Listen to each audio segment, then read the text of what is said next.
Hi, guys. Welcome back to ASMR True Crime Stories. I'm so glad that you're here with me tonight.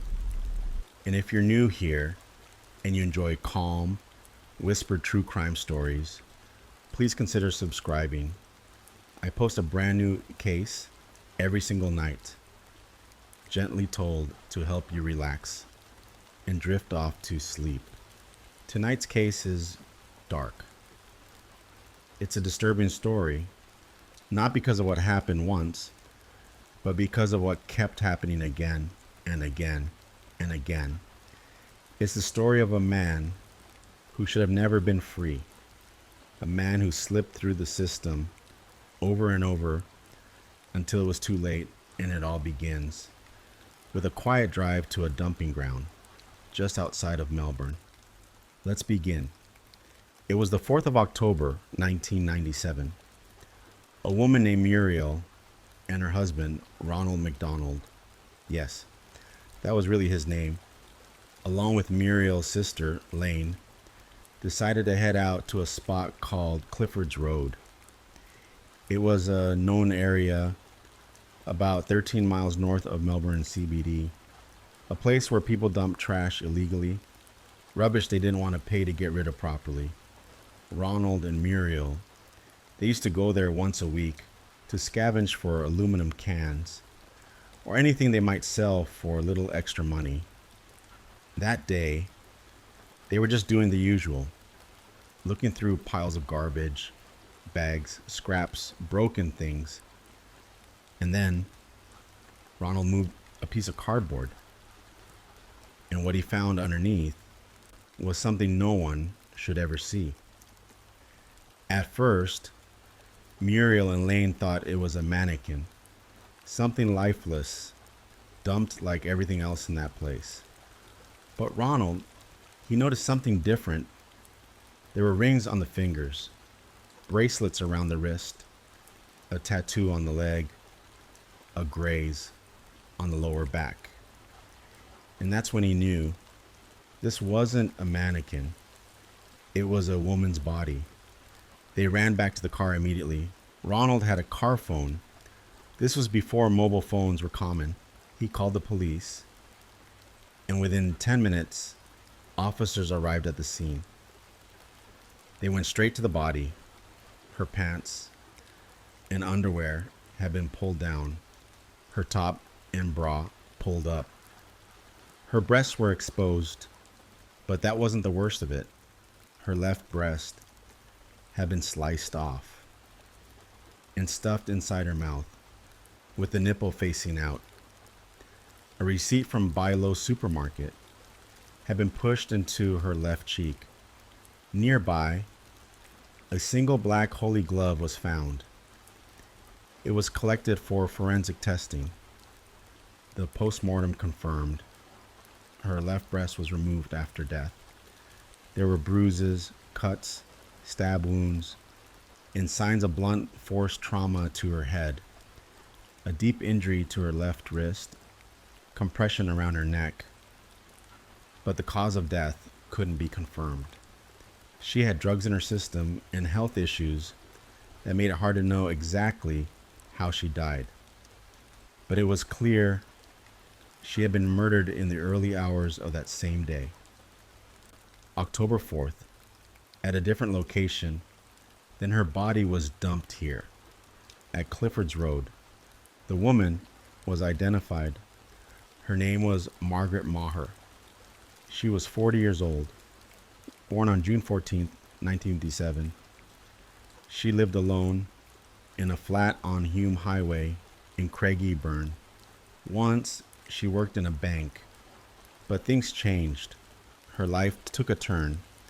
She became involved in drugs, and then the sex industry.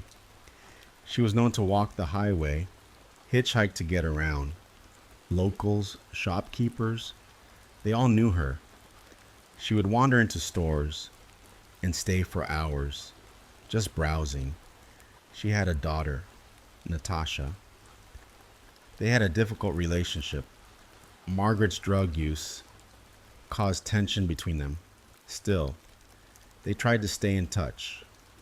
On the night of October 3rd, around 7 p.m., Natasha was heading out with her friends.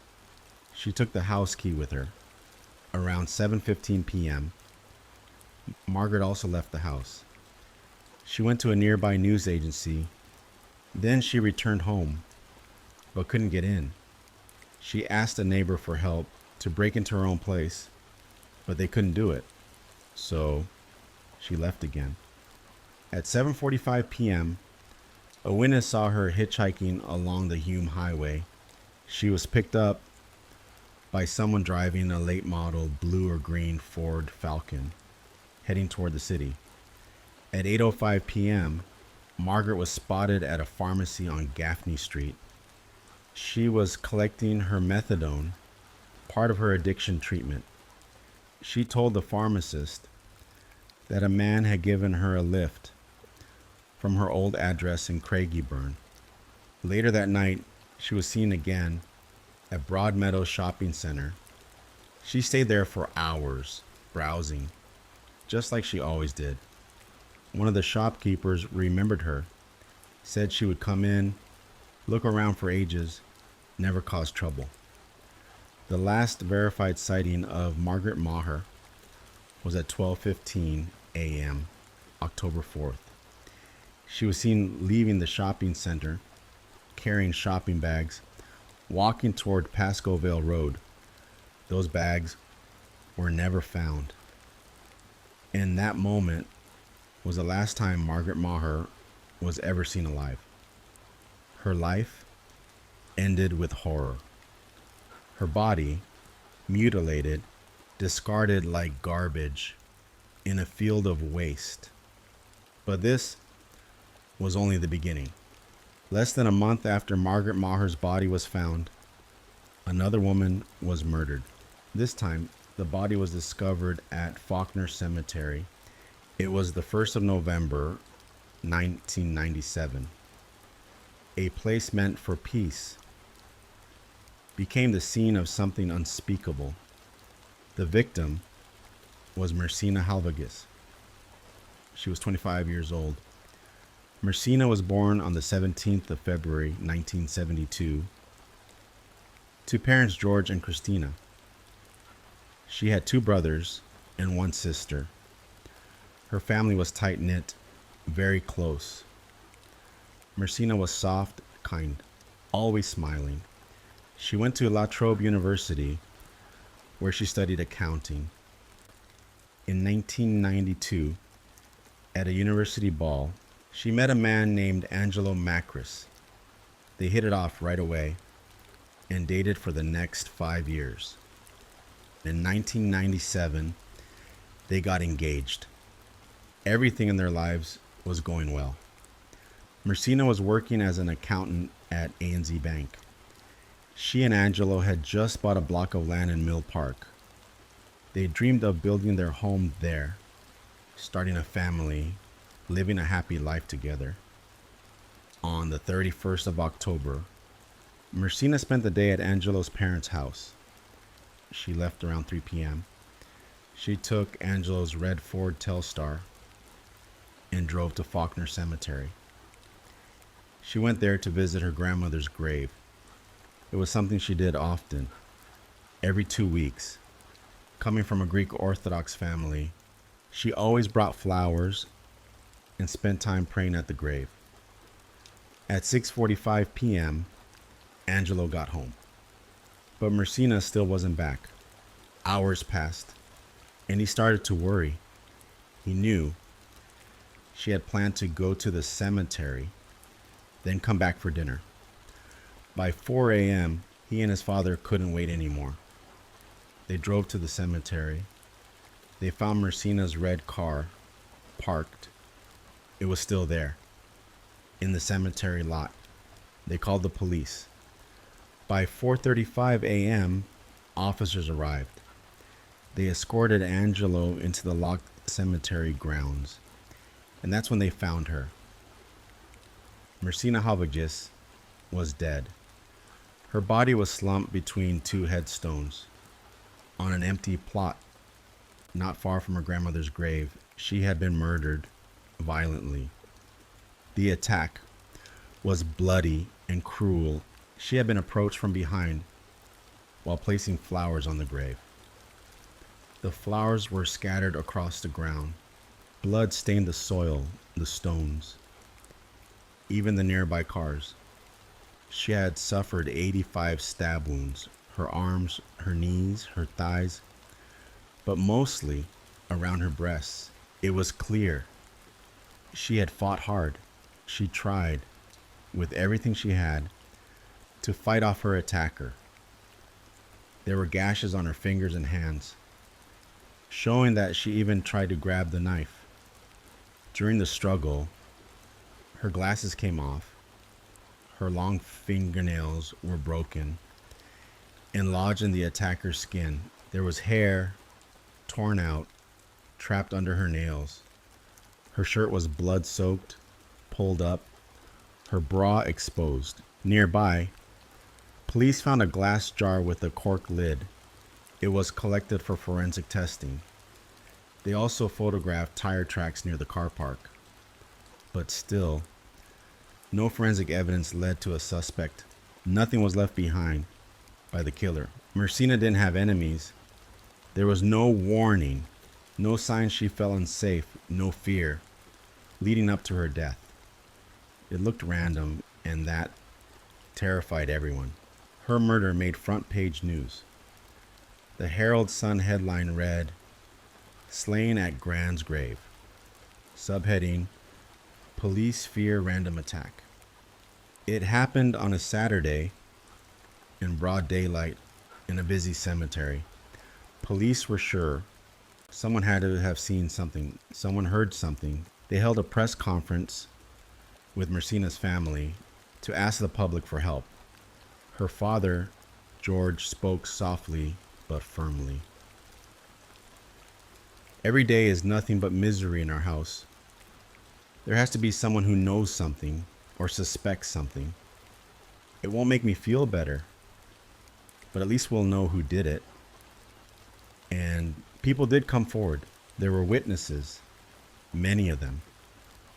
The last person to see Mercina alive was a woman named Elda Hayden. She worked at the tea rooms inside the cemetery. At 3:47 p.m., she sold flowers to Mercina.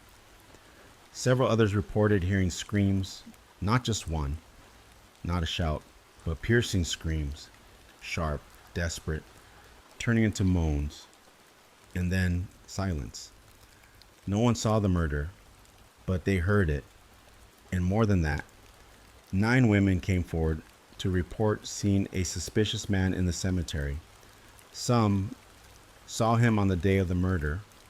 Others saw him weeks before. Each encounter was chilling. In the next chapter, we'll walk through those 9 reports one by one. What these women experienced wasn't coincidence. It was the lead police needed, but it would take years before the pieces fit together. And by then, more lives would be lost. After the murder of Mercina Halvagus, police made a public appeal. They asked for help from anyone who might have been at the cemetery that day.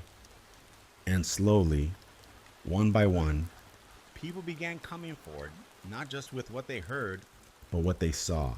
And the stories were almost the same. They all spoke about one man, a stranger, someone watching them, approaching them, making them feel like something wasn't right. The first to speak was a woman named Stephanie Pollock. She had visited the cemetery not long before Mercina was murdered. She was standing by her mother's grave when she noticed a man walking nearby. But something about him felt wrong. He wasn't looking at the graves. He was walking fast, eyes scanning everything except the headstones. And then, suddenly, he changed direction. He started walking directly towards her. She didn't wait. Stephanie rushed to her car. She locked all the doors. And just in time, the man followed her. right up to the vehicle. He stood close, too close. He didn't say a word. She told police he wore glasses, maybe sunglasses, I'm not sure. He had blonde hair, looked to be somewhere between 30 and 40 years old. He just stood there, looking at me. I was really frightened. Another woman, Joan Morton, also had an encounter. It was either July or August of 1997. She was at the cemetery doing family tree research, reading names from plaques in the rose garden, and then she saw him, a man standing nearby, staring. She smiled politely, but he didn't smile back. He just kept staring. She told police, I felt foolish. He was a soft-looking man, a little pudgy, just ordinary looking, probably around 5'6". At first, she moved to another section of the cemetery, but when she looked up, he had followed her, so she moved again, and again, he followed. That's when her fear kicked in. She decided to leave. As she turned to walk away, he suddenly came at her, fast. His expression changed. His eyes locked on hers. She raised her left hand in front of her and started walking backward. She told police, I might have screamed, or maybe I yelled something. And just like that, he stopped, turned, and walked behind some bushes. But he didn't go far. She could still see his feet. She knew something was wrong. She ran. She jumped over gravestones to get away, out to the road. And there she saw her husband's car. She jumped in, told him what happened. Her husband ran into the cemetery, but the man was gone. Joan later said, it scared me so much. It took me 6 years before I could go back. Another woman, a school teacher, was in the cemetery on October 5th. Just a few weeks before Marcina's murder. She was still by her car, pulling flowers out of the boot, when she looked up and saw a man approaching. He was only about 4 meters away, moving fast, locked in on her. She said, he didn't look normal. He looked focused, like he was coming straight for me. But when she noticed him, he seemed startled. She quickly got in her car and moved to another part of the cemetery, but moments later, she saw him again, walking toward her. I have no doubt, she said, that man was going to hurt me. The only reason he didn't is because I stood up. I think my height scared him, but it didn't stop there. She saw him a third time, coming from another direction, still walking with purpose. This time, her sister arrived. When he saw her sister, he changed direction, pretended like he was just strolling by. She described him like this: white, around 45 to 50 years old, stocky, big belly, short gray hair, with a receding hairline. He didn't speak, but the look in his eyes was terrifying. In total, 9 women told similar stories. Each one saw the same kind of man, same build, same behavior, same chilling stare. But there was one woman whose story gave police a new lead. Her name was Leanne Bevan. She worked at the cemetery doing maintenance. And on the morning of November 1st, just hours before Marcina was murdered, that same man approached her. He said he was looking for his adoptive mother's grave, said he was doing a family tree, but also said he had never seen his mother before. His story didn't make sense. They talked. She offered him a rake to clean up the grave. He accepted. He told her his name was John Roberts and gave a phone number, but the number was incomplete. Later, when she passed by the grave again, she saw that nothing had been cleaned. He hadn't even touched it. She also remembered he smelled of alcohol, just like several other witnesses had said. She described him. Late 30s, light brown hair, about 5'7", medium build. Thanks to her, police created a composite sketch. It was shared with the public, and a reward was offered, $1 million. Still, nothing came of it. They questioned over 1,300 people, narrowed their suspect list to 100. They ruled out 99. Only one name remained, but they couldn't charge him. Not yet. They didn't have the proof, so the case went cold. But that man, the one no one could eliminate, would strike again.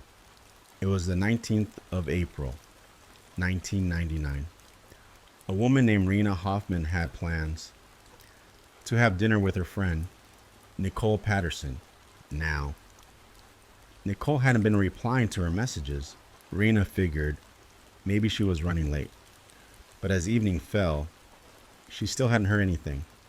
By the time Rena arrived at Nicole's house in Northcote, it was already close to 7 p.m. The lights on the front veranda were on. She rang the doorbell. Nicole's dog started barking, but Nicole didn't come to the door. Rena waited, rang again. Still no answer. Eventually, something didn't feel right. So Rena pushed the door, forced her way into the house. There was music playing inside. Everything looked normal, but Nicole wasn't anywhere in sight. So Rena walked further in, through the hallway into the home office, and that's where she found her friend. Nicole's body was lying on the floor. She was covered in blood. The floor was soaked with it. She was naked from the waist down, but still had her underwear around one leg. Her body had been placed carefully in a crucifix position. Underneath her heels was a piece of cloth, folded neatly to lift her feet off the ground.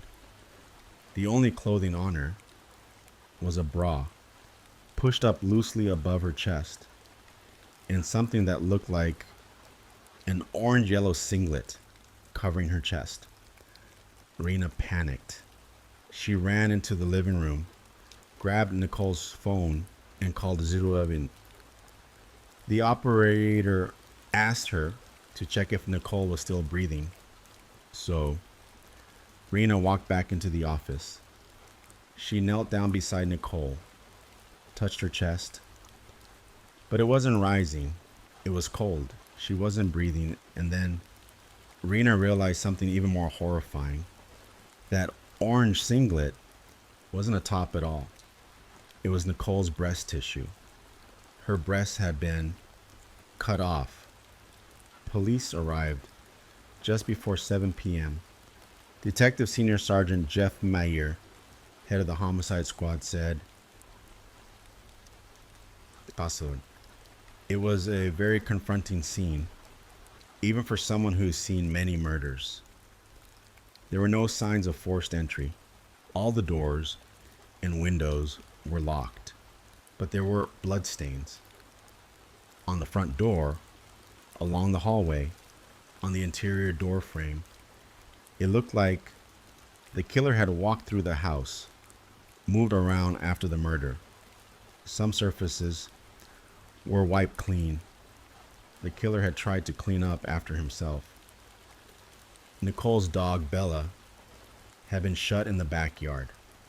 Police believed the killer was someone Nicole knew, someone she let inside so Bella wouldn't bark. In Nicole's office, there were 2 coffee mugs, a tray with sugar, a jug of milk, and a coffee pot tipped over. It looked like she made him coffee before he attacked. Nicole worked from home. She was a psychotherapist.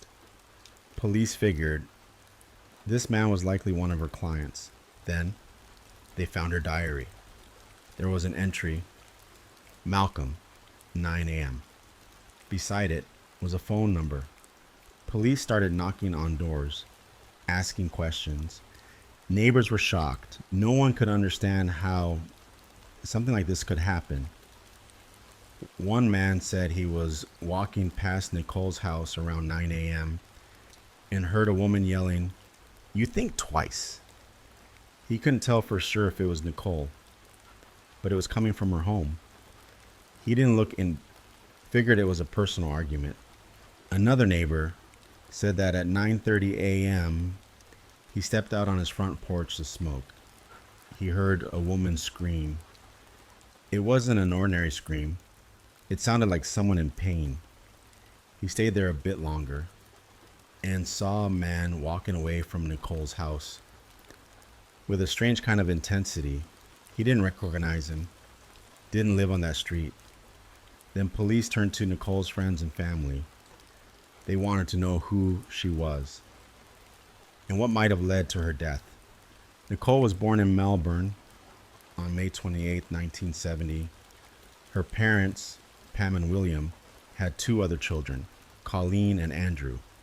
Pam described Nicole as a brilliant baby, always smiling, always laughing, a lovely, loving, very intelligent girl. She was smart, talented, great at sports, music, and dance. In primary school, she won a full scholarship to Methodist Ladies College. Later, she studied education and psychotherapy at RMIT and Rosemont College. Nicole's close friend, Raina, the one who found her, described her as an extremely loyal friend, supportive, trustworthy, sensitive, creative, and intelligent. Nicole ran something called the Dream Analysis Group with 4 other women from her course. They met every fortnight to talk about dreams, laugh, cry, and share. By 1996, she was settled. She had her own home in Northcote, turned one room into her therapy office, and started seeing clients. She also worked as a youth worker, and that's how she met her boyfriend, Richard, a drug and alcohol counselor. Starting her private practice was slow. She needed clients, so she placed ads in the local newspaper. That's when she got her first call. A man named Malcolm. He said he needed help with his gambling addiction. Nicole was excited. Her ad had worked. She told friends about it. She even wrote it in her diary. Malcolm, 9 a.m. The exact time she was murdered.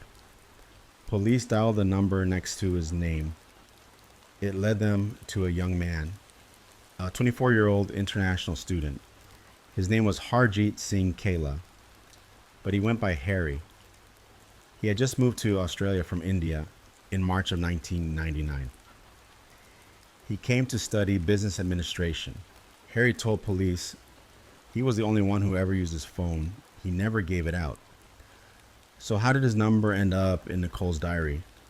Police placed him under surveillance, watched him closely, but everything checked out. He was innocent. Still, they needed answers. Harry told them. He had applied for a cleaning job. He'd found a flyer on a university notice board. The person behind the ad was someone named Peter or Pete. He said Pete told him, "The job will start in May. Give me your number. I'll call you." Now the police had a second lead. They checked Nicole's landline call log. There were multiple calls from the same number, over and over and over. It belonged to a man named Peter Dupas. And suddenly, everything began to fall into place. So now the name was out, Peter Dupas. The number that kept calling Nicole's landline, the name written in her diary, the man pretending to be Malcolm. It all pointed to him. And when the police started digging, what they found was more than disturbing. It was chilling. Let me take you back for a moment to the beginning. Peter Dupas was born in Sydney on July 6, 1953. His parents were George and Malika Dupas. George was a taxi driver. Malika ran Tupperware parties. Peter was the youngest of 3 children. His older brother and sister were much older, so for most of his childhood, he grew up like an only child. When he was still young, the family moved to Melbourne. By the time he was 12, his siblings had moved out. His parents were loving, very affectionate. But school was another story. Peter struggled. He wasn't very bright. He had to repeat his first year. He was short, and as one author described, built like a dumpling. The kids at school called him Pugsley after the Addams Family character. He had something else too, gynecomastia, male breast development. It made him deeply self-conscious, and it would later become something far more disturbing. He didn't have friends, didn't talk much, except when he got into fights. The violence started early. It was October 3rd, 1968. Peter was 15. He lived with his family in Mount Waverly. Their neighbors were a young couple.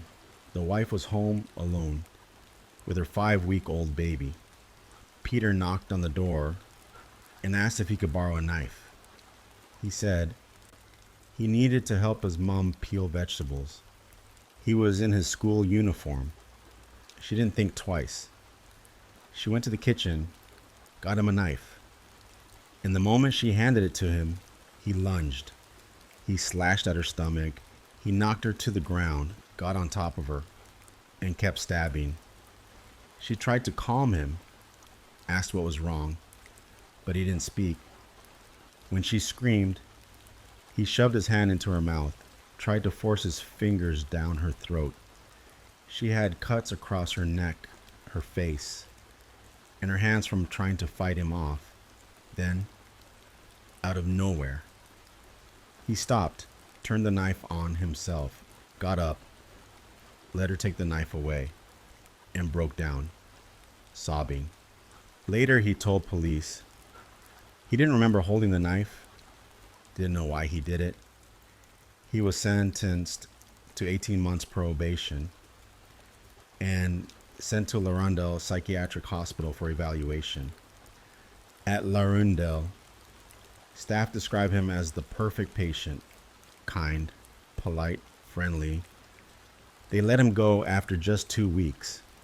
The psychiatrist said his mother was just overprotective. That's all.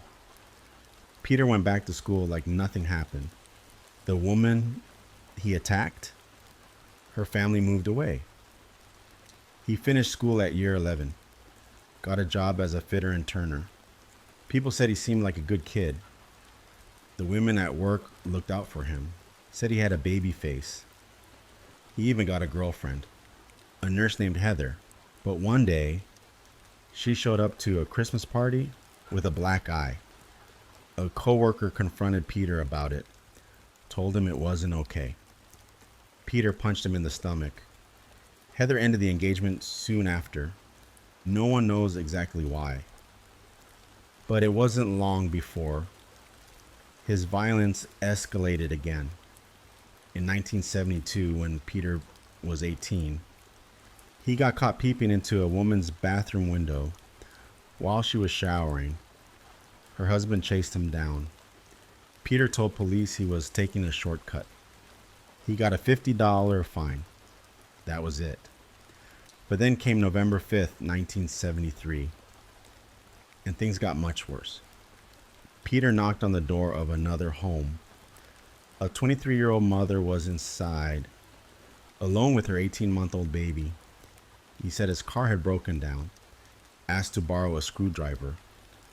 When she turned to get it, he pushed inside, held a knife to her throat, threatened to hurt her baby if she didn't obey. He tied her up, took her to the bedroom, raped her. That same day, he tried to attack 2 more women, but they managed to escape. All 3 victims identified him. Police arrested him at his parents' house. His father refused to believe it, said there was no way Peter could have done such a thing. But Peter was taken to trial.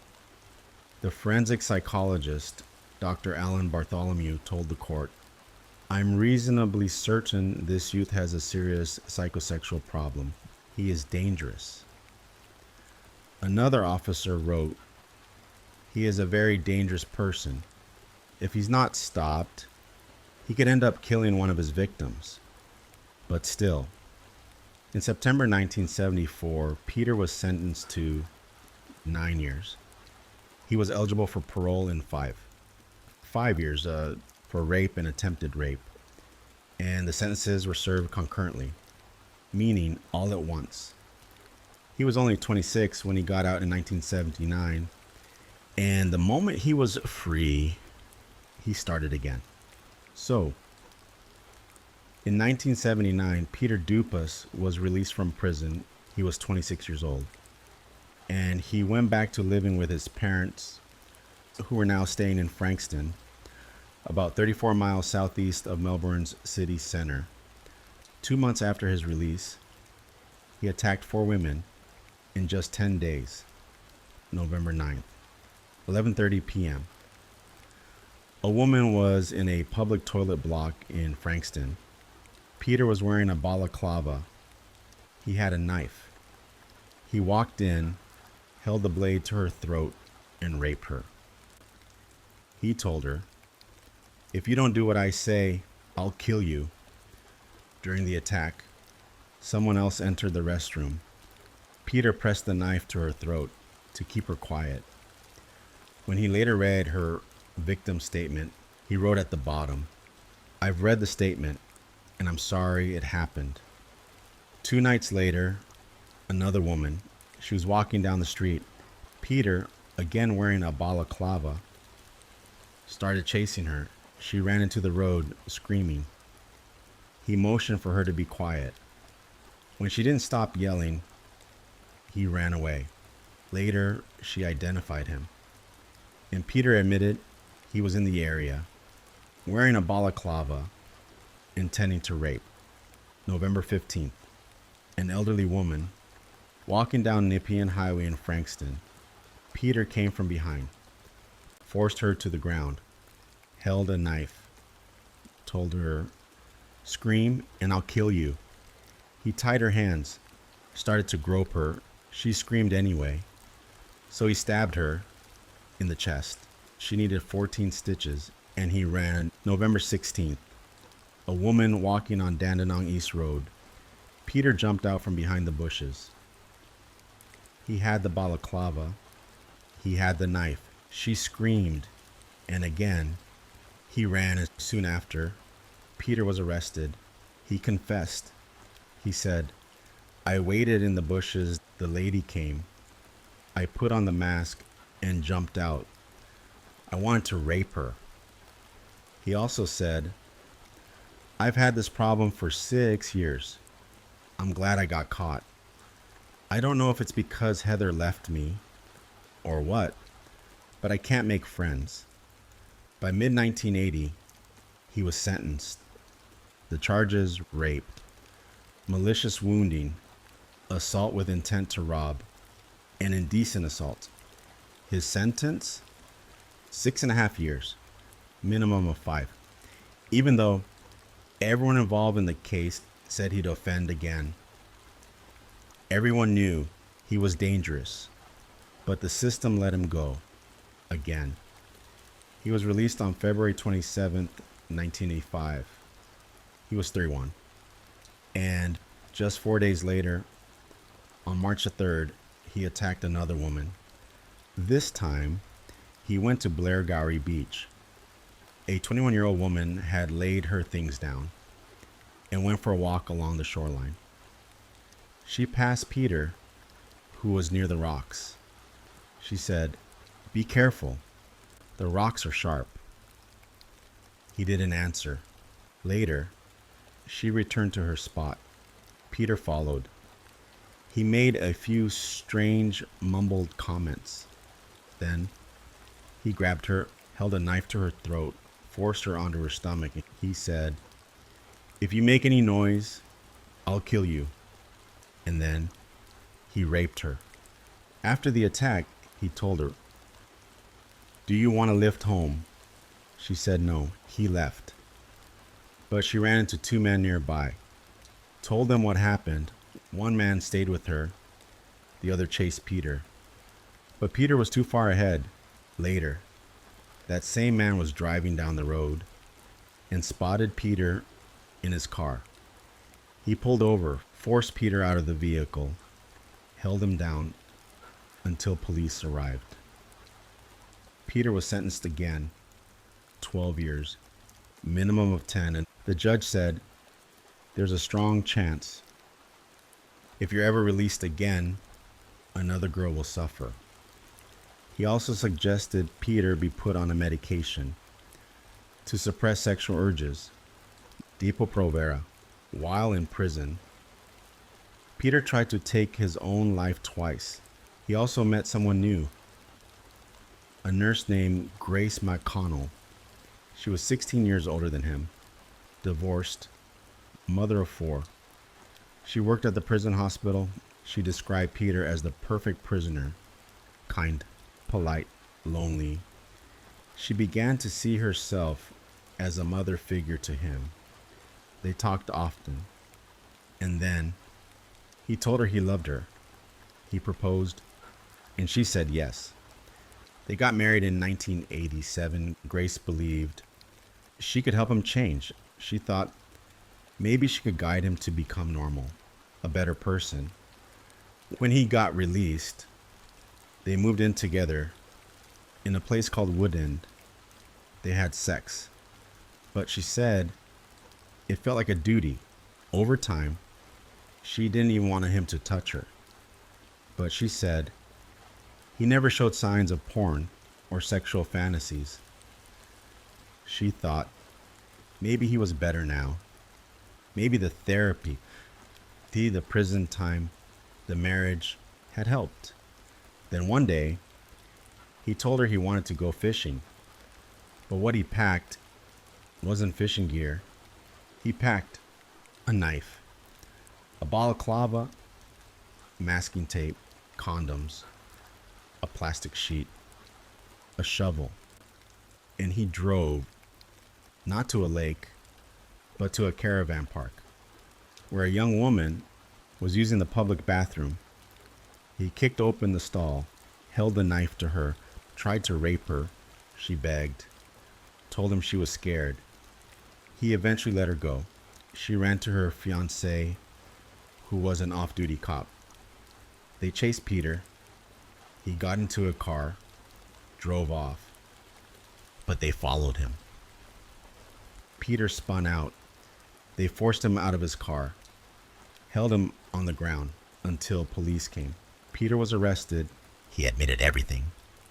He avoided a rape charge again because of lack of evidence. But he was convicted of false imprisonment and sentenced to 3 years and 9 months, minimum of 2, the judge said. His criminal history is breathtaking. This was clearly sexually motivated.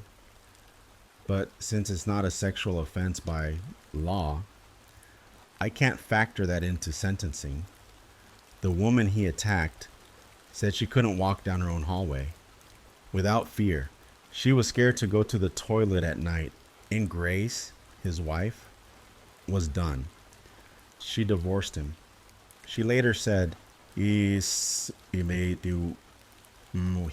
a lazy slob, jealous, possessive, always needing attention.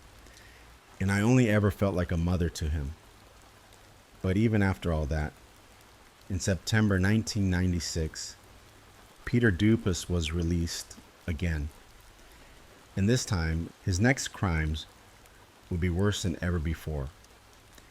It was September 1996. Peter Dupas had just been released from prison again.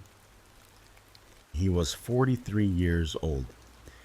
He moved into a flat in Brunswick, a northern suburb of Melbourne. Soon after, he met a woman who lived on the same street.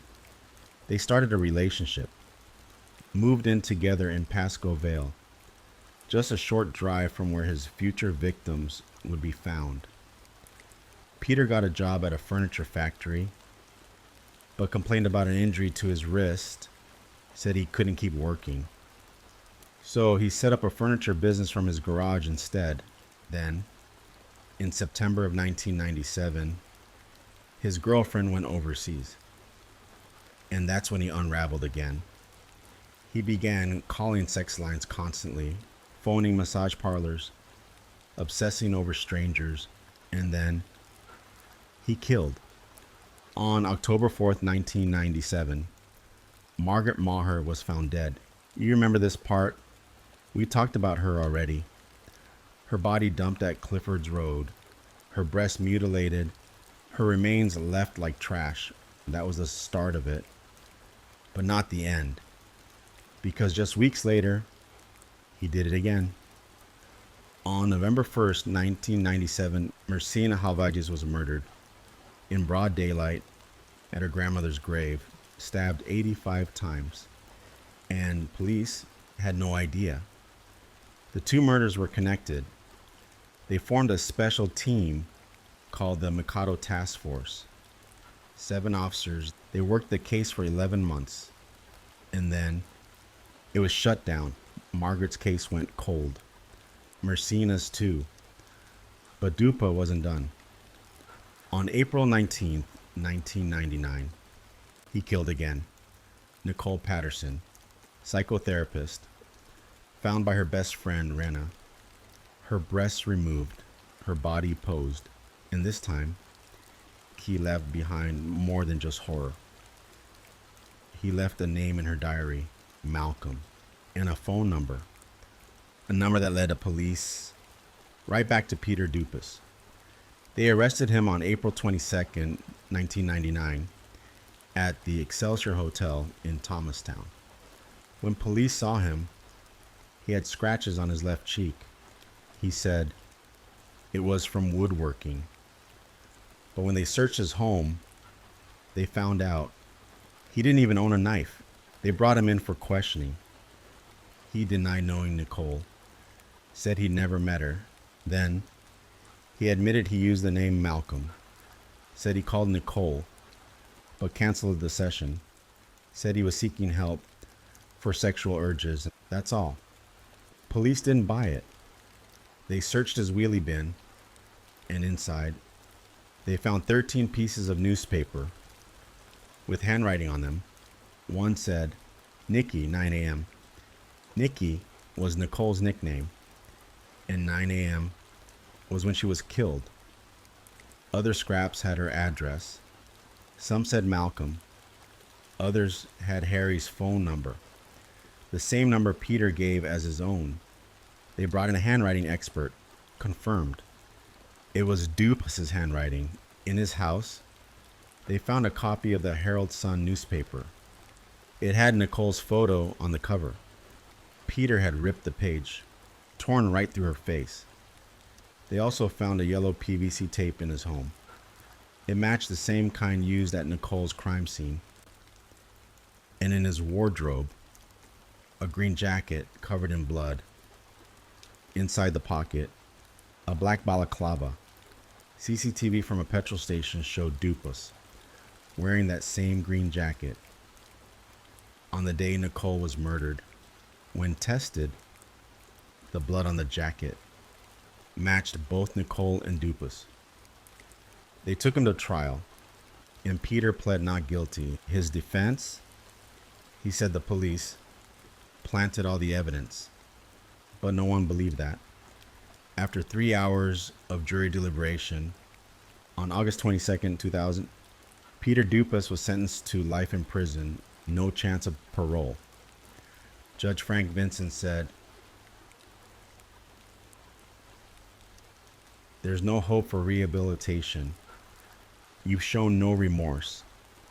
And at a fundamental level, You present us with a terrible question. How did someone like you come to exist? Nicole's family gave their victim impact statements. Pam, her mother, shared something from Nicole's 8-year-old niece. A diary entry. It said, "I used to be happy, but now I'm sad. Because Nicole's in heaven with God and I can't see her anymore." She had drawn a broken heart and wrote a story about her favorite person, her auntie, Nicole, and Peter tried to appeal his sentence. In 2001, it was dismissed. He was also still the only suspect in the murder of Marcina Halvagis. And police were finally getting close. It's now the year 2000. Peter Dupas has just been sentenced to life in prison for the murder of Nicole Patterson. He has no chance of parole. He's locked away. But police aren't finished because they're still looking for answers for Marcina Halvagis. She was 25. She was kind. She was a writer, a daughter, a fiancée. She was murdered in a cemetery in the middle of the day, and to this day, her death haunts Melbourne. Marcina was buried in Box Hill Cemetery, and her parents visit her grave often. But one person who never stopped fighting was her father, George Halvagis. George was heartbroken, but he wasn't broken. He kept going to police, kept pushing, kept asking, "What are you doing about my daughter?" At one point, he even wrote to the Premier of Victoria. He wanted the case reopened. He wanted them to look again. And eventually, they did. Police began reviewing all of Peter Dupas' movements, and they realized something chilling. He had been spotted near Faulkner Cemetery just weeks after Marcina was killed. He was acting suspiciously. A woman saw him. She said he was watching her, and it made her uncomfortable, so she left. And when police searched the cemetery, they found a plastic-wrapped knife buried near a grave. That grave was Peter Dupas' grandmother's, and the woman he was watching, she was visiting her own grandmother's grave, just like Marcina had been. Police brought in Dupas for questioning. They wanted to ask him about Marcina. He refused to speak. He said, "You've charged me once already. I've got life. What more do you want?" He wouldn't cooperate. But the investigators kept digging. They looked at Dupas' work history, his movements, his phone records, his timeline, everything. And slowly, they built the case. But something else helped too. A cellmate came forward. He said Peter Dupas had talked to him in prison, had told him about the cemetery, had mentioned a woman in the garden, and that she had disrespected him. The man said Dupas had used the word, "She embarrassed me." And then he said, "So I killed her." That was enough for police. They charged him murder for the death of Marcina Halvagis. And the case went to trial in 2007, 10 years after she was killed. In court, the prosecution laid it all out. They said Dupas had a pattern, a signature, the public places, the mutilation, the targeting of women. They brought in witnesses, statements, forensic evidence. They showed his movements lined up almost perfectly with a timeline of Marcina's murder. And when they described the injuries, people in the courtroom cried, even the jury. Peter Dupas sat there, silent, expressionless, flat. He never looked at the family, never showed any emotion. And after weeks of testimony, the jury came back, guilty. Peter Dupas was convicted of the murder of Marcina Halvagis. The judge said, "You are a cold, calculating, remorseless killer. There is no doubt in my mind that had you not been caught, you would have killed again. And with that, a second life sentence was added. Still no chance of parole. Mercina's family stood outside the courtroom that day. George Halvagas spoke to the cameras. He said, "We will never stop. There are more women, and they all deserve justice." And he was right, because even now, there was one more. It was December 31st, 1997, the very last day of the year, at a small Catholic church in Brunswick, just north of Melbourne. A woman named Kathleen Downs walked inside. She was 95 years old. She came almost every day to pray, to sit quietly in the pews, to light candles. She was known in the community for her calm nature, her kindness, her faith, but that day, she never came out. The next morning, January 1st, 1998, a parishioner entered the church and found her, lying on the floor, between two rows of seats, murdered. She'd been stabbed repeatedly. There was blood near her head, and there were defensive wounds on her arms, which meant she tried to fight back. There was no sign of forced entry, no sign of robbery. Her handbag was still there, her coat. It didn't look like anything was stolen. Whatever had happened was personal, and it shook the community to its core. Police launched a full investigation. They looked at local offenders, checked known predators, searched for anyone with a violent past, but nothing connected. And for a while, the case went cold, until years later, when detectives began reviewing the history of Peter Dupas. They looked again at his timeline, his addresses, his patterns, and they discovered something chilling. Back in 1997, Peter had been living just minutes away from that church, and his girlfriend at the time had gone overseas. He had been alone. His usual targets had been younger women, but this time, something was different. The murder was brutal, senseless, not sexually motivated, but still full of rage. He'd done it before. Attacked elderly women. One case even mentioned a woman in her 70s being stabbed by him in the past. So detectives quietly reopened the case. They looked at blood samples from the scene, tried to compare it to known DNA. Still, no exact match. But then, a fellow inmate came forward. He claimed that Peter Dupas had spoken about the murder, that he talked about an old lady in a church, that it didn't go the way he planned, and that he'd left her there.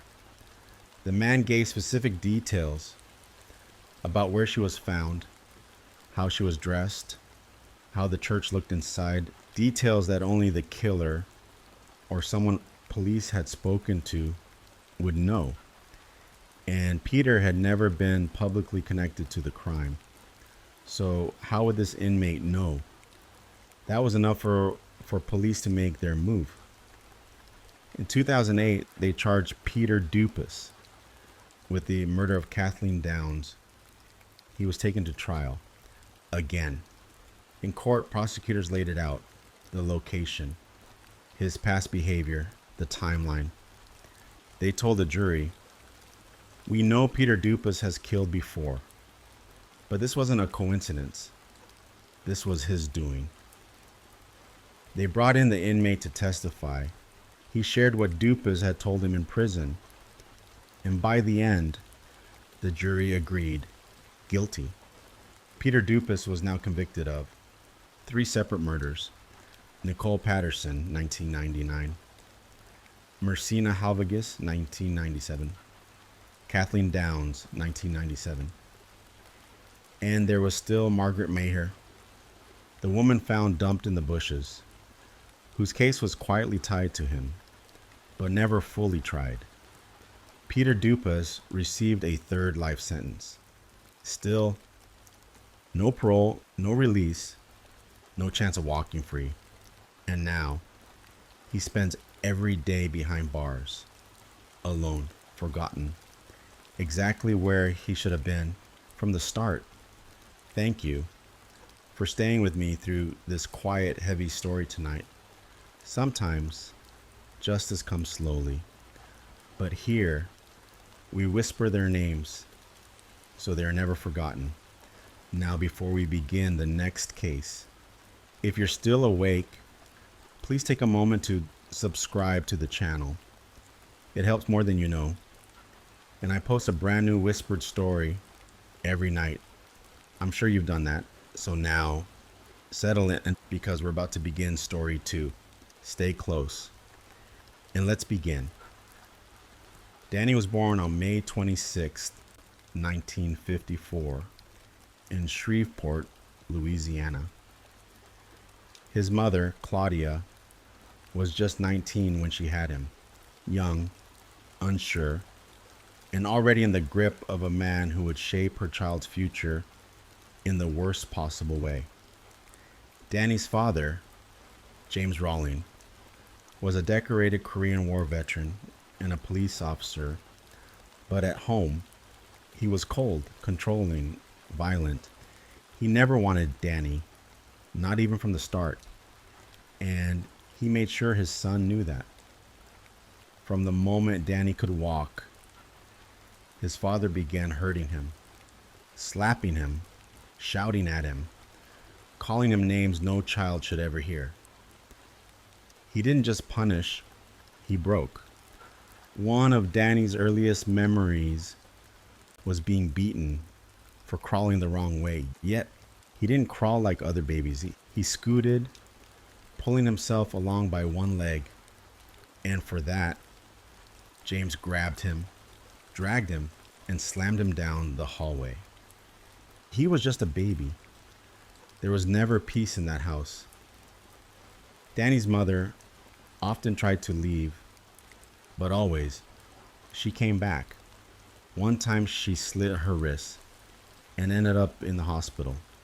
Still, she returned. It was the 1950s. Divorce was rare. Shame was common. And women like Claudia felt trapped. James would beat her too, scream at her, control her every move.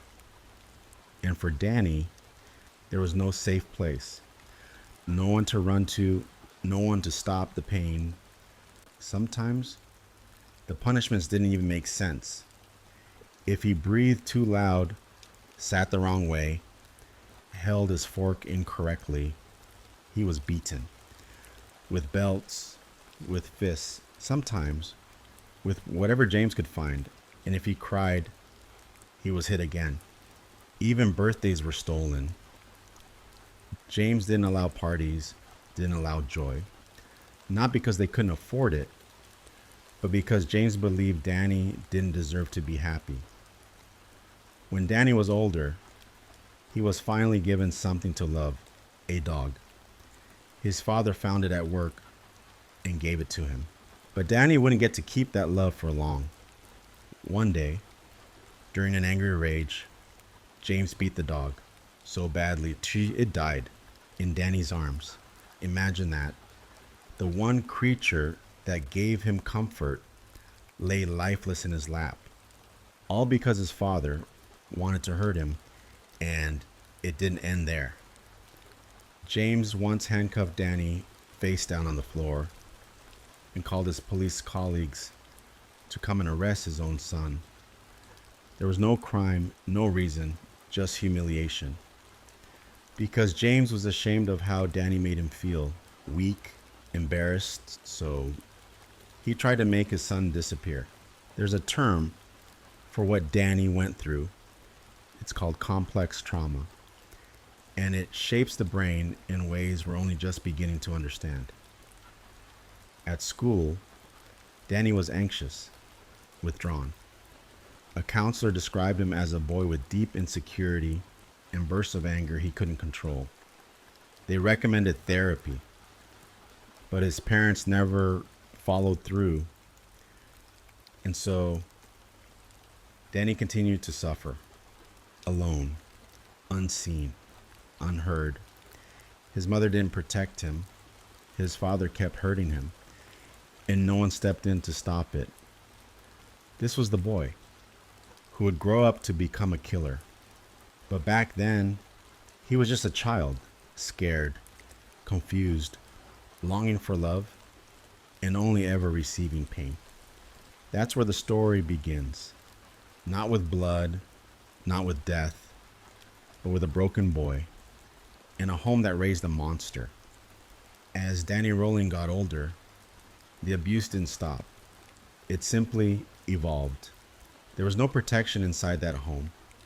No peace, no childhood, only silence and survival. Danny lived in Shreveport, Louisiana, with his parents and his younger brother, Kevin. But calling it a home is generous. It was a house of fear. And James, his father, was at the center of it. Danny wasn't just mistreated, he was targeted. From the very beginning, his father made it painfully clear he never wanted him. And he seemed to enjoy reminding him of that every single day. Even the smallest things could set James off. A wrong look, a soft breath, a clumsy grip on a fork. He'd explode in violence. Without warning, without mercy. If you grew up in a home like that, you know, the fear doesn't sleep and the bruises aren't always visible. Danny wasn't even safe as a baby. The violence started when he was still crawling, literally crawling. But Danny didn't crawl the right way. Instead of using both knees, he pulled himself along the floor with one leg and dragged the rest of his body. Just like some babies do. But James hated that. One day, furious and ashamed, he grabbed Danny by the leg and shoved him hard all the way down the hallway. That was just a normal day in their house.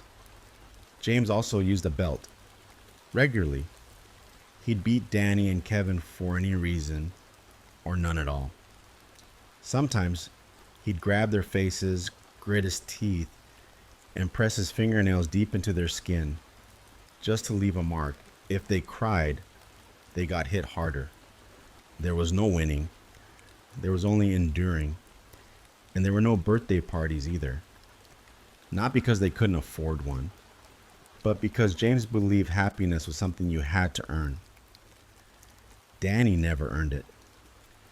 Even when there was no physical violence, James controlled everything, including joy. One year, Danny got a dog. He loved that dog. It gave him something his father never did: comfort and affection, a reason to smile. But James ruined that too. In another one of his violent outbursts, he beat the dog so badly it died, and Danny was left holding it, his best friend, gone, by the hands of the man who gave it to him. Danny stood there, a boy, holding death in his arms, learning once again that anything he loved could be taken away. But that wasn't even the worst of it. One day, James handcuffed Danny, pinned him down face first on the floor, and called his fellow police officers. Yes, he called them to take Danny away. There was no crime, no wrongdoing, just humiliation. He wanted to teach him a lesson, and they came. Because that's what power looked like in Danny's life. It wasn't justice, it was cruelty, wrapped in a badge. Even now, it's hard to understand what kind of father would do that. But Danny's father didn't think of him as a son. He was a burden, a failure, something to punish. And yet, somehow, through all of that, Danny still tried to live, still tried to find meaning. But the cracks were forming, the damage was setting in. At school, counselors began to notice his behavior. One described him as having an inferiority complex, mixed with sudden aggression, poor impulse control, emotional instability. They recommended therapy urgently, but it never happened. His parents refused to get help. No therapy, no support, nothing. And Danny was left to spiral in silence. It's hard to imagine what might have happened if someone had stepped in, if someone had really listened, but that never came. And the storm inside him kept growing. Even his mother, Claudia, was lost. At one point, she was so broken by James's abuse, she slit her wrists and had to be hospitalized. Still, she went back to him. It was the way of the world then. Divorce wasn't talked about, and women were expected to stay. But for Danny, it was another betrayal. Because even when his mother did leave, she never took him with her. He was always left behind to suffer alone. Sometimes she'd come back full of hope. Other times she shut down, detached, numb. And even when she was there, she never protected him. He was trapped, with no escape, no voice, no safe space to cry. So the anger started to leak out, quietly at first, then in small, disturbing ways. By the time Danny was in his teens, he was already showing troubling behavior. He started peeping into windows, watching women undress, alone in the dark. It wasn't physical contact, but it was deeply violating. And it was just the beginning. From there, his crimes began to grow. Petty theft, burglaries, break-ins. He began practicing how to slip into homes, how to move quietly, how to get out unseen, and almost like he was preparing for something darker. He also started using drugs. And by the time he joined the U.S. Air Force after high school, he was already spiraling. But even that didn't last. He was dishonorably discharged in 1972 after being arrested for drug possession. His brief moment of structure was over, and so he drifted again. Eventually in 1974, he got married. Yes, somehow someone fell in love with him. They had a daughter, a family, but it didn't last. Danny was violent, just like his father, and the marriage fell apart. Because the truth is, no matter how much trauma someone has survived, they still have a choice. Danny made his. He chose to become the violence, not to escape it. And that choice would lead him down a path darker than anyone could imagine. In his early years, Danny Rowling wasn't just a broken man. He was two things at once, a drifter and a dreamer. When he wasn't running from the consequences of his crimes, he was chasing something that made him feel almost human. Music. Danny had a talent for it. He loved playing the acoustic guitar. It was the one place where his pain could turn into something soft, something real, something that didn't hurt anyone else. And he had a dream, to become a country music singer. He'd write songs, sing them to himself, and imagine big stages, bright lights, and a better life. In those rare, quiet moments, he felt at peace. Music gave him a way out, at least in his mind, and that's something many people understand. Because music doesn't judge, it just listens. But no matter how far he tried to run, his past was always waiting. He drifted through different jobs, never holding one down for long. He worked as a waiter for a while, and even spent a couple of years in the U.S. Air Force, as I mentioned before. But nothing ever stuck. He couldn't stay still, not physically, not emotionally. There was a storm inside him, and that storm was building.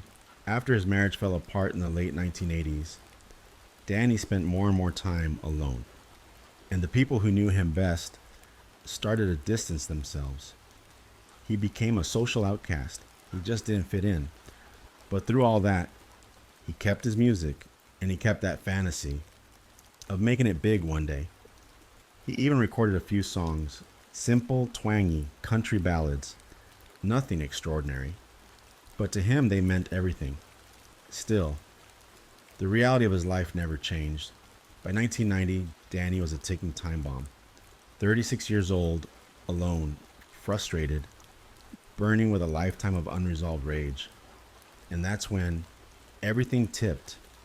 In May of that year, Danny got into a fight with the one man who haunted his entire life, his father. It started like any other argument. Harsh words, accusations, the usual power struggle. But this time, Danny didn't back down. James Rowling, the father who had beaten him, humiliated him, terrorized him since birth, chased him off the property, and Danny came back. But this time, he wasn't a boy anymore. He returned with a gun, and he shot his father. He aimed for the head, the stomach, and the hand. James survived, barely, but he lost an eye and an ear. For a moment, it felt like Danny had finally snapped. But to him, it wasn't just violence, it was justice. That moment was a release of years of pain. All that childhood abuse exploding into a few seconds of gunfire. But justice or not, he became a fugitive. Police issued a warrant for his arrest, and Danny ran. He fled to Florida, alone, angry, and ready for something worse. And just 3 months later, in August of 1990, Danny Rowling would begin the killing spree. That would shock the nation. By the time August rolled around in 1990, Danny Rowling was already hiding in the shadows. He had set up a makeshift campsite in the woods, right behind the University of Florida in Gainesville. A tent tucked deep into the trees, hidden from sight, a place where no one would find him. And from that spot, he started watching. He wasn't just hiding from police, he was hunting. His anger had nowhere left to go. And now, it was turning into something else, something cold and planned. In the early hours of August 24th, the city was still asleep. Summer was ending, and students were just beginning to move into their apartments, preparing for fall classes. Inside one of those apartments, in the Williamsburg complex, two young women had just settled in. Christina Powell, 17, and Sonia Larson, 18, freshmen, full of excitement for the future. They just moved into their new apartment. They were off campus. Dorms had filled up quickly, so they'd found a place together. But while they slept that night, Danny Rowling crept toward their home. He used a screwdriver to quietly pry open the back door, and with him, he carried an automatic pistol and a Marine Corps-style combat knife. Inside, Christina had fallen asleep on the couch. She never heard him come in. Danny walked right up to her, stood over her, watching. But he didn't hurt her, not yet. Instead, he turned and made his way upstairs. That's where Sonia was sleeping. He approached quietly, and without hesitation, he stabbed her in the chest. She woke up, panicked, gasping, but before she could scream, he pressed duct tape across her mouth, and then he told her exactly what he was going to do. That was part of his ritual, to speak it, to let them hear and know what was coming. Then he stabbed her again, multiple times, until her body gave out. Her arms showed defense wounds. She had fought as best she could, but it wasn't enough. Downstairs, Christina was still sleeping, unaware of what had just happened above her head. Danny returned to her, now more confident. He covered her mouth with tape, bound her hands, and used the knife to cut off her clothes. He forced her to perform oral sex, then he raped her. All the while, the knife stayed in his hand, pressed against her skin, making sure she didn't resist. Afterward, he told her to lie face down on the floor, and then he stabbed her 5 times in the back.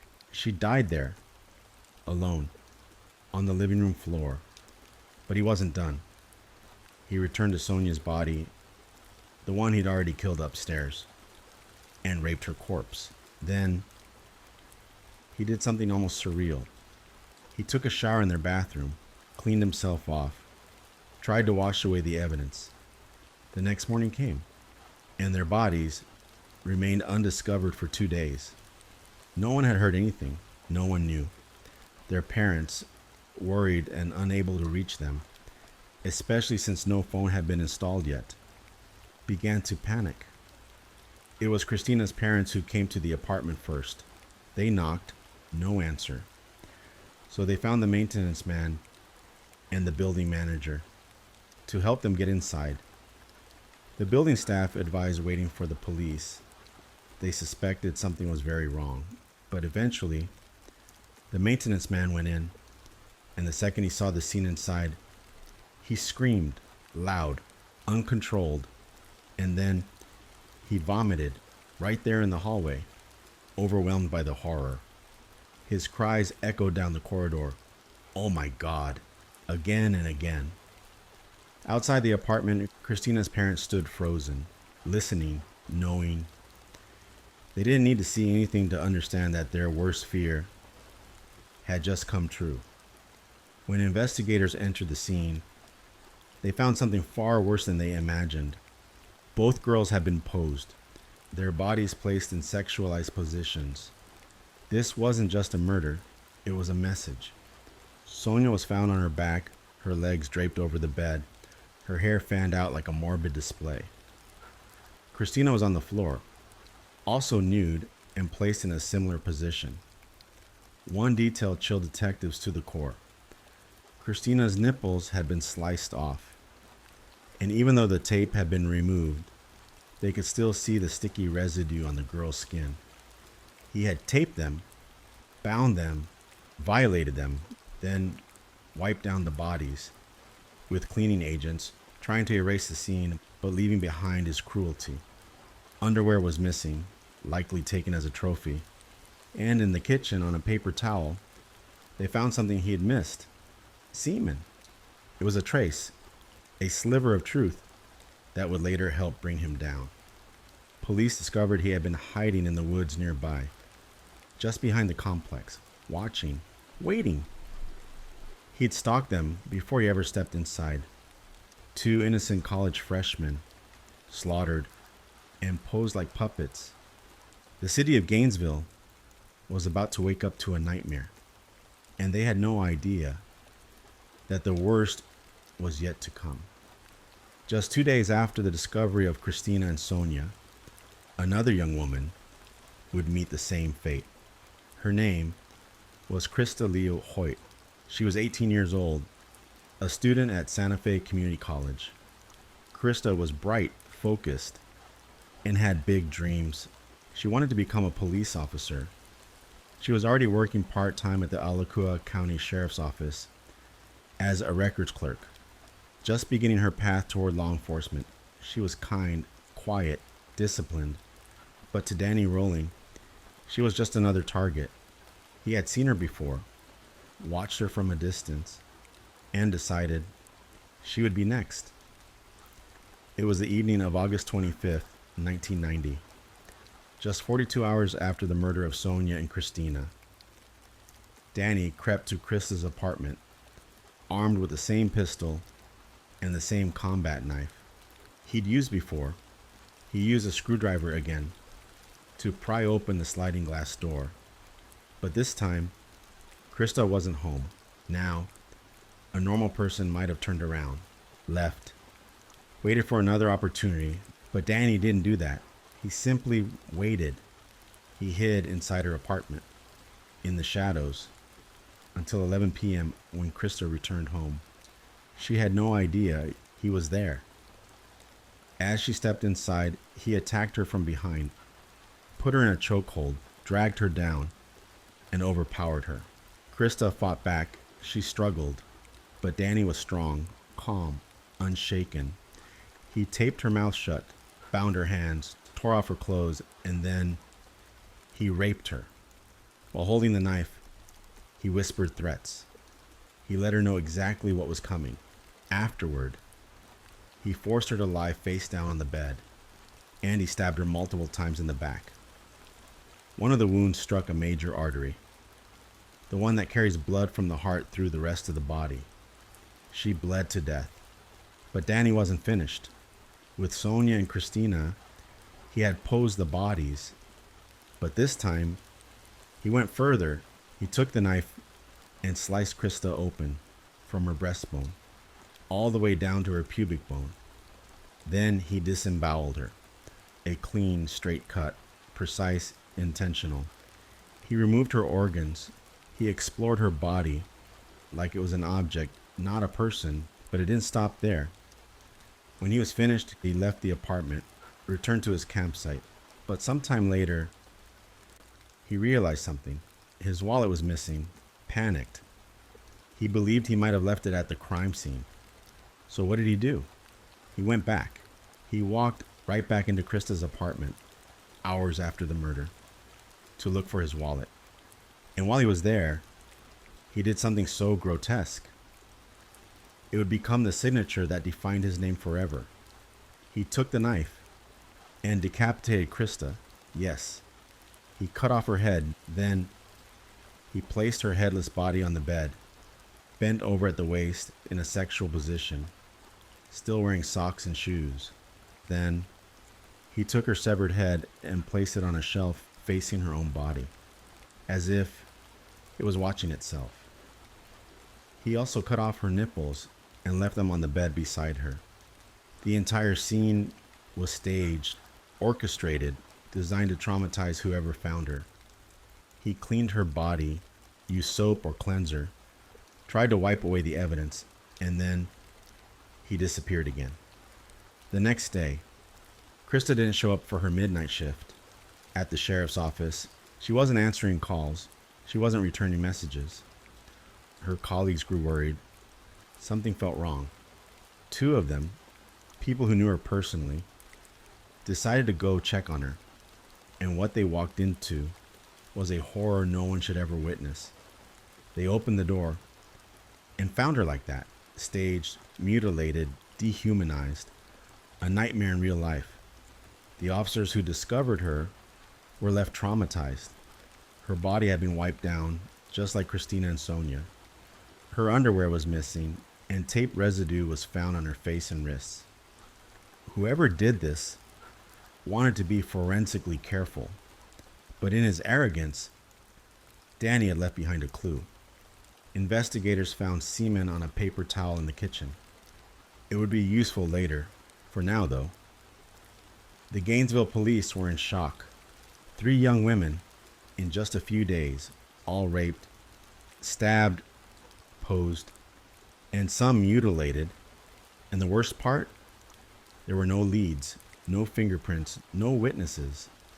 The only thing they had was a growing terror that this man would kill again, and soon.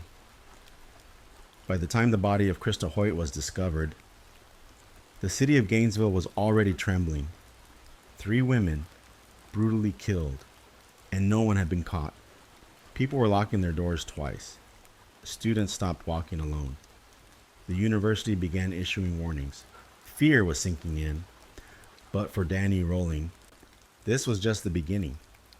Because on the night of August 27, 1990, just 2 days after Krista's murder, he struck again. This time, he chose a different kind of apartment, a second-story home shared by 2 University of Florida students. Tracy Pauls, a senior studying pre-law, and her friend Manuel Manny Taboda, who had dreams of becoming an architect. They had been friends since high school, close, comfortable. Their apartment was just a mile from the previous murder scenes. Danny knew the area well. He'd been watching, waiting, just like before. He used a screwdriver to pry open the sliding glass door. He entered quietly, armed with his combat knife and a pistol tucked close to his body. Inside, Manny was asleep in his room.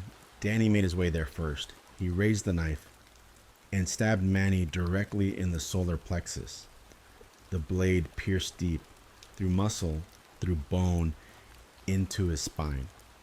But Manny was strong, a former football player, over 6 feet tall, weighing more than 200 pounds.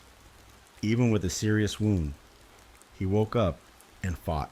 Manny punched, kicked, tried to survive. He fought so hard, his arms and hands were later found covered in defensive wounds. But Danny was stronger in that moment, fueled by something darker. He stabbed Manny over and over and over, 31 times. There was blood everywhere, and the noise, the chaos, woke Tracy. She stepped out of her room and came face to face with Danny Rolling, a man covered in blood, a stranger, holding a knife. She ran. She slammed her door shut, locked it, and tried to barricade herself inside. But it didn't work. Danny forced his way in, and there, trapped. Tracy looked at him and said, "You're the one, aren't you?" And he replied, softly, "Yeah, I'm the one." He followed the same pattern as before.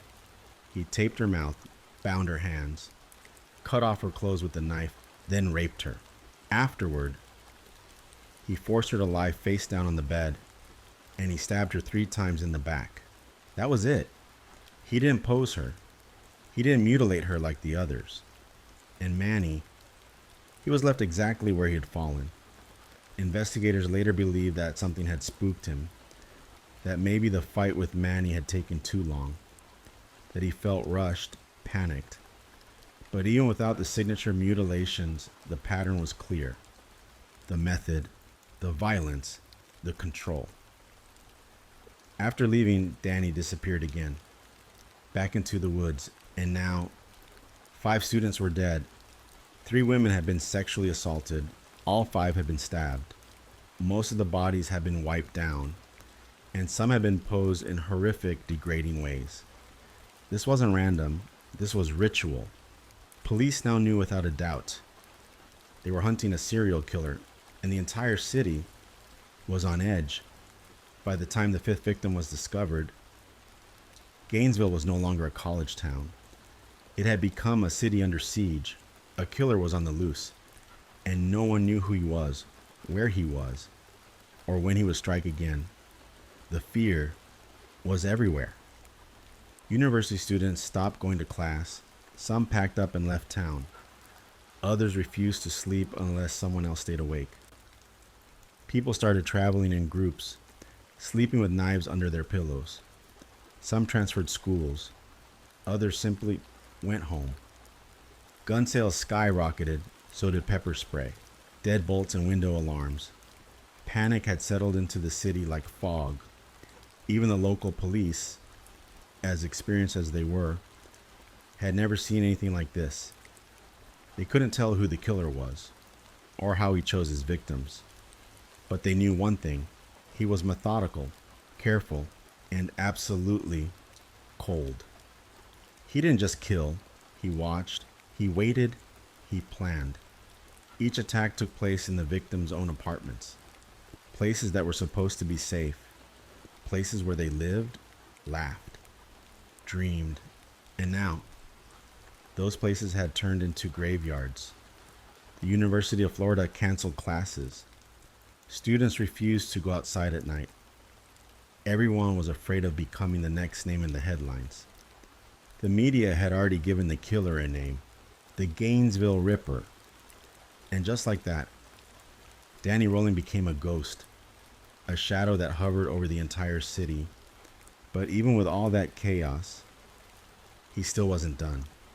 While Gainesville was drowning in fear, Danny Rolling was moving through the city like he didn't have a care in the world.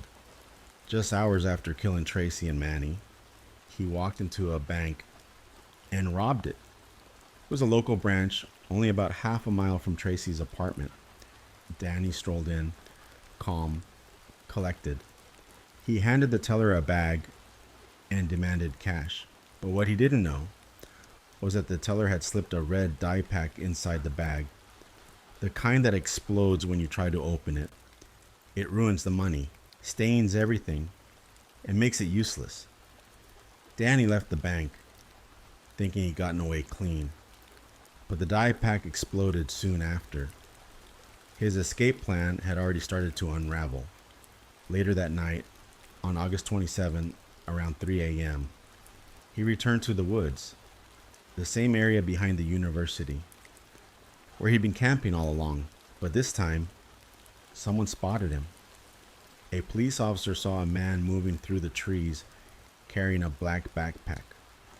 That man was Tony Dungy, not the famous football coach, but a friend of Danny's, and the one who had supplied him with drugs. Police called out to him, but Dungy stayed put, cooperative, calm. Danny, however, ran.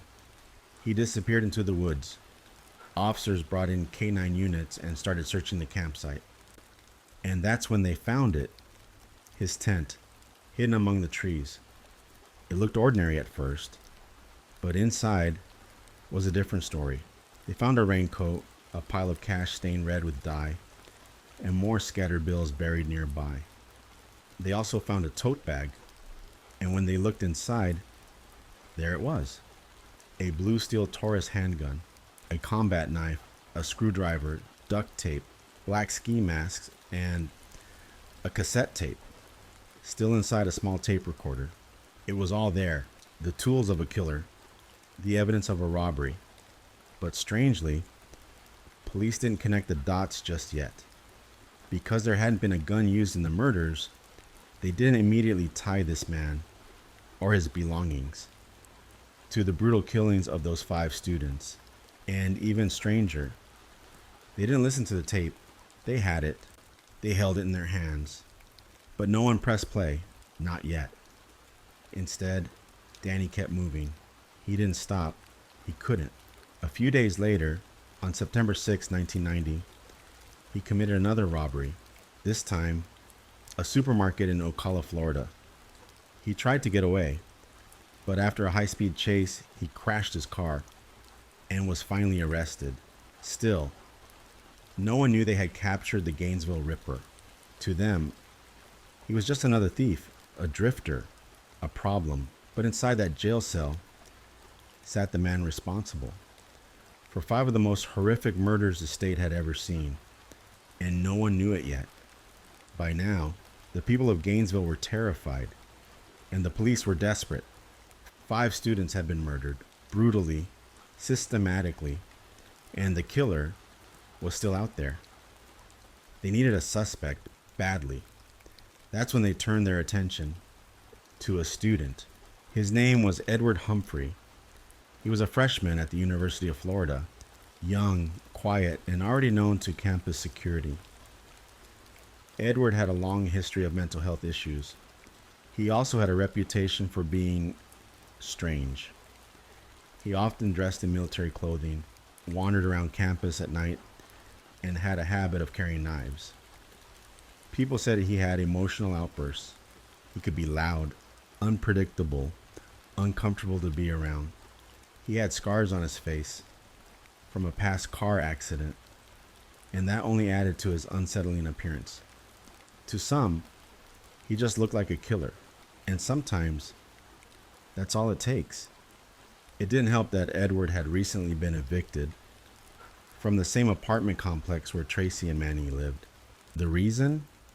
He'd been aggressive with neighbors. All of these little things started to build a picture, a flawed picture, but a convincing one. And when police searched his room, they found magazines about guns, knives, and yes, girls. To investigators, it felt like confirmation. They arrested him, not for the murders, but for an unrelated domestic incident with his grandmother. She had accused him of assault. And so they held him and waited and started telling the media that Edward Humphrey was their man. Headlines exploded. The Gainesville Ripper had been caught. His face was everywhere. His past was dissected. His reputation destroyed. But something wasn't right. Police ran blood tests. They had DNA evidence from the crime scenes, and it didn't match. The killer had type B blood. Edward had type A. Even so, they didn't clear his name. They kept him in custody for weeks, then months. He was sentenced to 22 months in a psychiatric hospital, a place meant for murderers. And all the while, the real killer was already behind bars. No one knew. Not yet. While Gainesville focused all its attention on Edward Humphrey, another city, far away, was holding on to its own nightmare.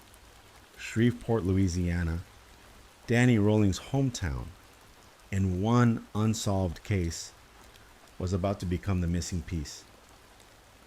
Almost a year earlier, and on November 4th, 1989, 3 members of one family had been found murdered in their home. William Grissom, 55 years old, his daughter Julie, 24, and his grandson Sean, just 8 years old. William had worked his whole life. He was planning to retire soon. He was also fighting throat cancer and had finally started to slow down, to enjoy life. Julie was studying marketing at LSU. She was so close to graduating, and Sean was just visiting that weekend to celebrate his birthday. They were supposed to eat dinner together.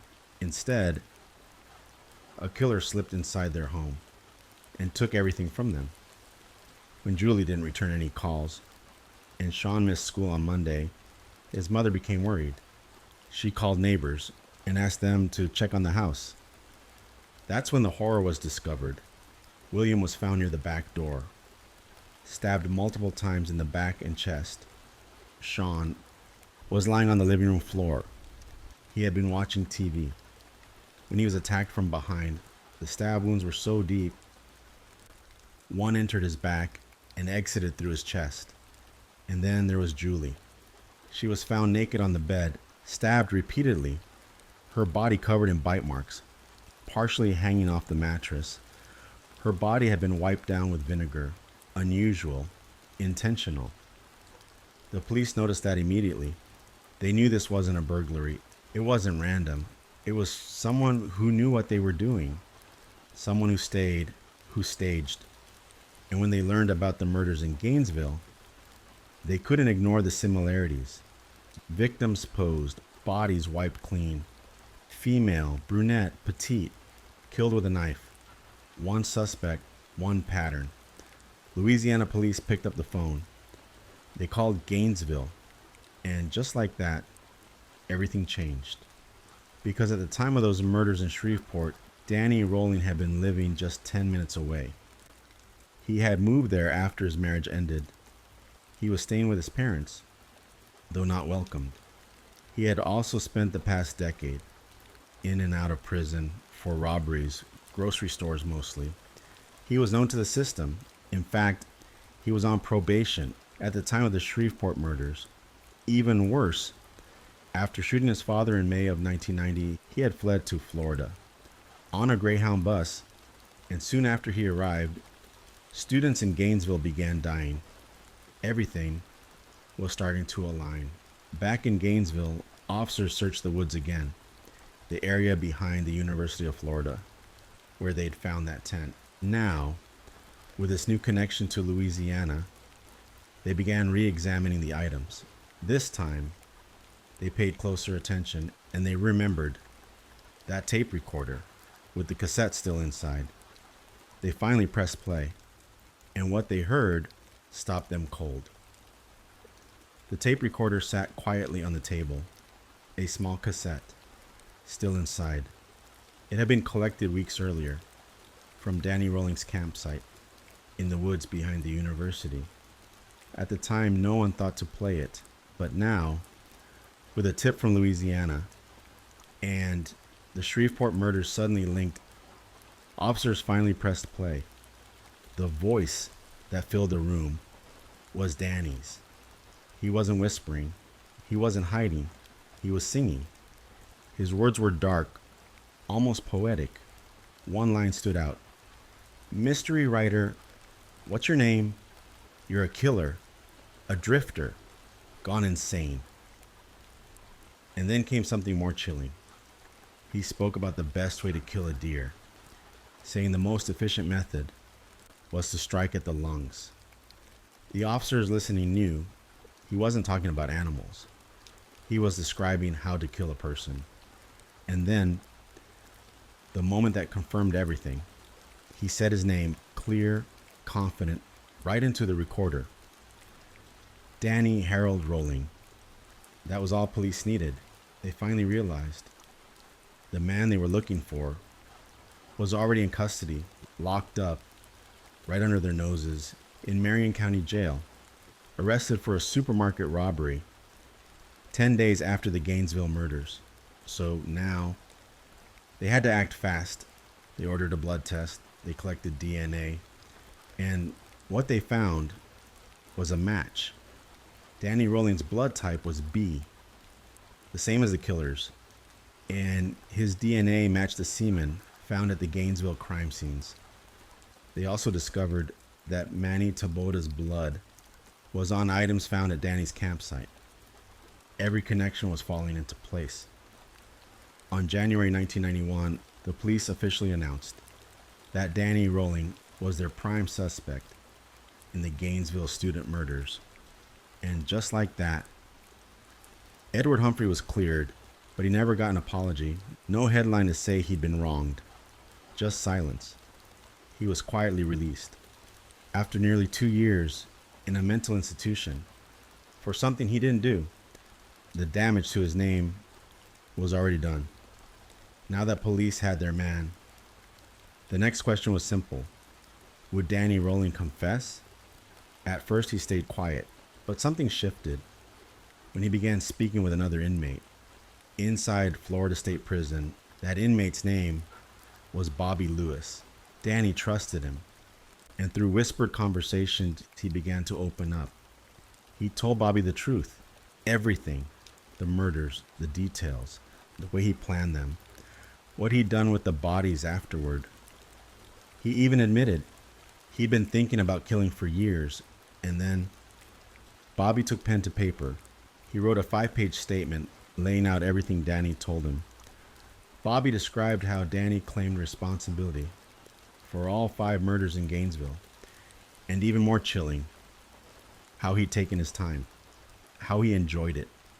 The authorities arranged a formal meeting between Bobby and the investigators. They brought him in to serve as Danny's mouthpiece, and Danny sat there, silent. But when Bobby spoke the words, Danny nodded, confirmed them, one by one. That was taken as his confession. Later, Danny began speaking on his own. He shared more details, including his personal belief that he wasn't alone inside his own mind. He said he had multiple personalities, specifically 2. One he called Enid, that's Danny spelled backwards, and the other he named Gemini. He claimed Enid was just a dark version of himself. But Gemini, that was the one who killed. Gemini, he said, was the true murderer, the voice that pushed him to act. Investigators weren't convinced. They believed Danny was trying to shift the blame onto an invented persona, a tactic often used by killers seeking leniency. And there was something odd about the name Gemini. At the time of the murders, Danny had been watching The Exorcist 3. In that film, there was a fictional killer named the Gemini Killer, a man who mutilated and posed his victims in almost the exact way Danny had done. The prosecution believed he was simply copying the character, but Danny kept talking, and he wanted to be clear about one important thing. Edward Humphrey had nothing to do with the murders. Danny cleared his name himself. He wanted everyone to know that he alone was responsible, and now he would have to face the consequences. By now, the whole world knew his name, Danny Rolling, the man behind 5 brutal murders and an entire city's sleepless nights. After his confession, the state of Florida prepared for trial, but it wouldn't be easy. Danny's lawyers tried to argue that he was mentally ill, that he suffered from multiple personality disorder, and didn't fully understand what he was doing. They presented stories from his childhood, a violent, abusive father, a home filled with fear. They said Danny had never been shown love, only pain, that he had been beaten, isolated, and emotionally torn apart from the moment he was born. But prosecutors, they focused on the facts. They pointed to the careful planning, the stalking, the posing of victims, the way he wiped bodies clean, how he recorded his thoughts on tape. This wasn't the work of someone out of control. This was deliberate, cold, calculated, and when they played the recordings in court, the jury heard Danny rolling in his own voice. I'm going to become a superstar. One day people will remember my name. He called himself a superstar. He smiled in the courtroom, sat calmly, sometimes even seemed proud. The jury listened, watched, took it all in. It didn't take long for them to decide. On April 20th, 1994, nearly 4 years after the murders, Danny Rolling was found guilty on all 5 counts of murder. He was also convicted of armed robbery, sexual battery, and burglary.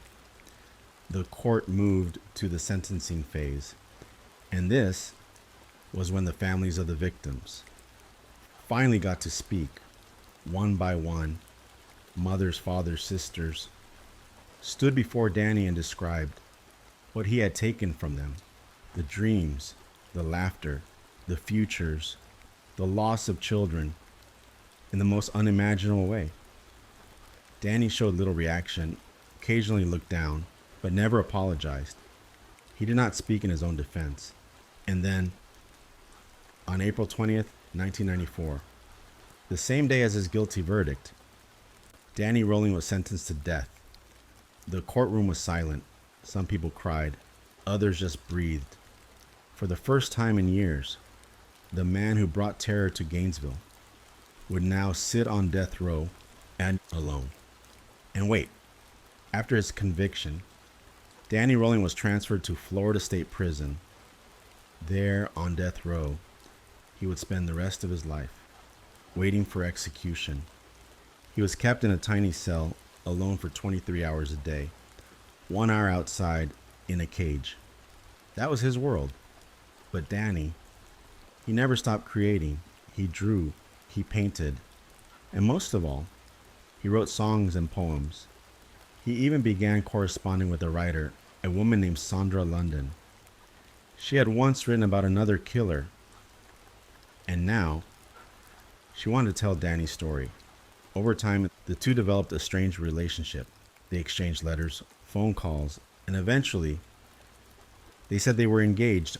Sandra began publishing Danny's poems and drawings in a book. It was titled The Making of a Serial Killer. Many people, including the families of the victims, were horrified. To them, this wasn't literature, it was exploitation. A man who had murdered 5 people was now famous. Danny didn't seem to care. He kept writing, often referring to himself in the third person, sometimes as Gemini, sometimes as Enad. But as the years passed, the appeals ran out. He had exhausted every option. And now, the execution date was set, October 25th, 2006, 16 years after the murders. Florida would finally carry out the sentence, and Danny Rolling was ready. October 25th, 2006. It was early morning, dark, quiet, still. At Florida State Prison, everything was prepared. Danny Rolling would be executed by lethal injection. And unlike many inmates who fought to the end, Danny didn't resist. In fact, he gave up all further appeals. He asked for the process to move forward. That morning, he was given his last meal: lobster tail, butterfly shrimp, baked potato, strawberry cheesecake, and sweet tea. He ate alone, calm, without saying much. At 6 p.m., witnesses gathered behind the glass. In the execution chamber, among them, family members of the victims, mothers, fathers, people who had waited 16 long years for this moment. Danny entered the room. He was strapped to the gurney, white sheets pulled over him, the IV lines already in place. He turned his head toward the glass, and then he began to sing, a hymn, soft, almost like a whisper. None greater than thee, O Lord, none greater than thee. He kept singing for nearly 5 minutes. No apology, no direct words to the families, just the song. And then the drugs began to flow. The first one made him go still. The second stopped his breathing. The third stopped his heart. At 6:13 p.m., Danny Rolling was pronounced dead. He was 52 years old. There was no struggle, no last words, just the sound of the machine and the quiet crying from the other side of the glass. For the families, some called it closure. Others said there's no such thing. But the chapter had ended. The Gainesville Ripper was gone. The story of Danny Rolling, the man who came to be known as the Gainesville Ripper, is one that still haunts Florida. And the families who lost so much in such a short span of time. 5 students, Krista Hoyt, Sonia Larson, Christina Powell, Tracy Pauls, Manny Taboda, each of them young, each of them full of promise, each of them gone. In just 4 days, their lives were taken by a man who never offered a true apology, never showed remorse, and only left behind a trail of fear and silence. Tonight, we remember their names, their faces, their stories, not his. Because in the end, this was never really about him. It was about them. And now, you can let this story fade into the rain. Just close your eyes, breathe softly, and let the world go quiet. You are safe here. You are at peace. Thank you for being here tonight.